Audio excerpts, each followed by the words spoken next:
नमस्कार मित्रांनो, मराठी क्राईम स्टोरीमध्ये आपलं स्वागत आहे। आजची घटना अत्यंत विचित्र आणि धक्कादायक आहे। एका विवाहित महिलेला परपुरुषाशी शरीर संबंधाची जणू एक प्रकारची लतच लागली होती। या महिलेचा विवाह झाला असून तिला एक मुलगा देखील आहे। तिने नवऱ्याला सोडलं आणि प्रियकरासोबत राहायला लागली। दुसरा प्रियकर असतानाही तिने तिसऱ्या पुरुषाशी प्रेम केलं आणि भयंकर घडलं। ही घटना आहे राजस्थान येथील। राजस्थानमधलं भुसावळ अलवर पोलीस ठाण्याजवळ एक छोटंसं गाव आहे। या गावामध्ये इंद्रमोहन आणि अनिता राहत होते। त्यांचे लग्न 2010 साली झाले होते। दोघांचा सुखी संसार सुरू झाला। सुखी संसार सुरू असताना काही दिवस लोटले। त्यानंतर तिच्या सासू सासऱ्यांनी अनिताचा छळ करायला सुरुवात केली। अनिताने काही दिवस सहन केले, मात्र तिला सहन न झाल्याने तिने पोलीस स्टेशन गाठले आणि तिने सासू सासऱ्याविरोधात तक्रार दाखल केली। यावेळेस तिच्या पतीने सुद्धा तिला साथ दिली आणि दोघांनीही आपले कुटुंब सोडले आणि वेगळे राहायला आले। इंद्रमोहनने रूम भाड्याने घेतली आणि दोघे पती पत्नी राहू लागले। इंद्रमोहन हा फळ विक्रीचे काम करायचा आणि पत्नी अनिता ही घरी राहायची। तशातच अनिताला मुलगा झाला। घरात बाळ जन्माला आल्याने पती पत्नी आनंदात होते। दोघांचा सुखी संसार सुरू असताना अनिताच्या जीवनात एक पुरुष आला। त्याचे नाव वीरू जाधव असे होते। त्याचे लग्न झाले असून त्यांना 3 मुले देखील आहे व पत्नी पण आहे। असं असून देखील तो अनिताच्या प्रेमात पडला आणि पुढे दोघांचे अनैतिक संबंध सुरू झाले। काही दिवसाचा कालावधी निघून गेला। त्यांचे असेच सुरू होते। मात्र एक दिवस अनिताच्या पतीला भनक लागली। त्यामुळे त्याने अनिताशी वाद घालायला सुरुवात केली। त्यामुळे अनिताने आपल्या पतीला कायमचं सोडलं आणि प्रियकरासोबत राहायला गेली। ज्या व्यक्तीने अनितासाठी आपलं कुटुंब सोडलं त्याच पतीला अनिताने कायमचं सोडलं होतं। तिने आपल्या मुलाला घेतलं व वीरू जाधव याच्याकडे राहू लागली। वीरू जाधवने तिला एक रूम करून दिली। दोघेही पती पत्नीप्रमाणे राहू लागले। वीरू जाधव याने अनिताला एक स्टेशनरीचे दुकान लावून दिले। अनिता ही स्टेशनरीचे दुकान चालवायची आणि वीरू जाधव हा व्यवसाय करायचा। वीरू जाधव हा दोन्ही पत्नीला खुश ठेवायचा। काही दिवसाचा कालावधी लोटला। अनिता ही स्टेशनरीच्या दुकानात बसायची। त्यावेळेस काशीराम नावाचा तरुण तिच्या दुकानामध्ये नेहमी यायचा। यामुळे दोघांचे बोलणं चालणं वाढले आणि दोघे प्रेमात पडले आणि पुढे त्यांचे अनैतिक संबंध सुरू झाले। जेव्हा वेळ मिळेल तेव्हा काशीराम हा अनिताच्या घरी यायचा। रात्री बेरात्री त्यांचे संबंध सुरू व्हायचे।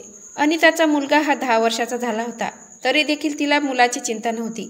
या गोष्टीची भनक तिच्या पहिल्या प्रियकराला लागली, वीरू जाधव, ज्याने हे स्टेशनरीचे दुकान लावून दिले होते। या गोष्टीवरून दोघांमध्ये आता सतत भांडणे होऊ लागली। मात्र अनिता ही काशीरामला सोडायला तयार नव्हती। आता अनिता हिला काशीरामसोबत राहायचं होतं। प्रेम संबंधातील काटा काढण्यासाठी तिने वीरू जाधव याची हत्या करण्याचं ठरवलं। त्यासाठी तिने काशीराम प्रियकर याची मदत घेतली आणि 2 लाख रुपये दिले। यानंतर काशीरामने 3 पुरुषांना 2 लाखाची सुपारी दिली। वर्ष होते 2025चे। दिवस होता 8 जून 2025ची रात्र। 10 वाजले होते। अनिता ही मुलगा विशाल आणि दुसरा लहान मुलगा यांच्यासोबत आराम करत होती। रात्रीला 10 वाजता वीरू जाधव हा तिच्या घरी आला। आल्यानंतर त्याने आपल्या मुलाला म्हटले, माझा फोन चार्जिंगला लावून दे। विशालने फोन चार्जिंगला लावला आणि आपल्या पप्पाजवळ येऊन बसला। अनिताईने सांगितले, तू लवकर झोप, तुला सकाळी उठायचं आहे। त्यामुळे विशाल 10 वर्षाचा मुलगा तो झोपायला गेला। अनिताचा दुसरा प्रियकर हा झोपण्यासाठी गेला असता जवळपास 11 वाजत आले होते। अनिता ही बाहेर गेली आणि तिने गेट उघडले। गेटच्या आवाजाने तिचा विशाल मुलगा उठला आणि बाहेर येऊन बघू लागला। वडील वीरू जाधव हे झोपलेले आणि आई बाहेर होती। त्याच्या आईने 4 लोकांना घरात घेतलं आणि गेट बंद केलं। एकाने वीरू जाधवचे हात पकडले, एकाने पाय पकडले आणि एकाने उशीने तोंड दाबलं। अनिता आणि तिचा प्रियकर काशीराम हे दोघे त्याला बघत होते। वीरू जाधव याचा तडफडून जीव जाऊ लागला। मुलगा विशाल हे लपून सर्व बघत होता। ज्यावेळेस विशाल याला वाटलं वडिलाचा जीव जाईल, त्याने मोठं धाडस केलं आणि वडिलांना वाचवण्यासाठी जवळ गेला। पण अनिताच्या दुसरे प्रियकराने त्याला पकडले, समजून सांगितले आणि धमकी दिली, तू जर याबद्दल बाहेर कोणाला सांगितलं तर आम्ही दोघांनाही मारून टाकेल। मुलगा घाबरला आणि तो हे सर्व चुपचाप बघू लागला। शेवटी त्याची हत्या केली आणि चौघांनी बाहेर पळ काढला। आणि दुसऱ्या दिवशी सकाळी अनिताने सर्वांना फोन करून सांगितले की वीरूच्या पत्नीला, मुलाला, सगळ्यांना तिने सांगितले, रात्री हृदयविकाराच्या झटक्याने वीरू जाधव याचा मृत्यू झाला आहे। मात्र वीरू जाधवच्या याच्या लहान भावाला शंका आली, कारण वीरू जाधवला कोणतीही बिमारी नव्हती। हे त्याच्या लहान भावाला चांगल्या प्रकारे माहीत होतं. त्यामुळे आपल्या मोठ्या भावाला हृदयविकाराचा झटका येऊ शकत नाही. त्याने लगेच पोलीस स्टेशन गाठले आणि तेथे तक्रार दिली. पोलीस तात्काळ अनिताच्या घरी पोहोचले. त्यांनी विचारपूस सुरू केली, मात्र अनिताने काहीच सांगितले नाही. मात्र अनिताचा 10 वर्षाचा मुलगा घाबरलेला दिसला. त्यामुळे पोलिसांनी त्याला बाजूला नेले आणि प्रेमाने विचारपूस केले. तेव्हा अनिताच्या मुलाने घडलेला सर्व प्रकार सांगितला. पोलिसांनी लगेच अनिताला ताब्यात घेतले आणि तिला बेड्या ठोकल्या.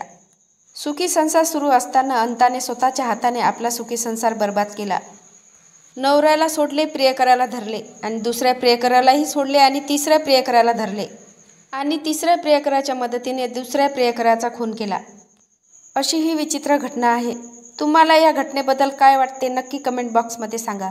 नवीन असाल तर चॅनलला सबस्क्राईब करा, लाईक करा. भेटूया पुढल्या व्हिडिओत. जय महाराष्ट्र.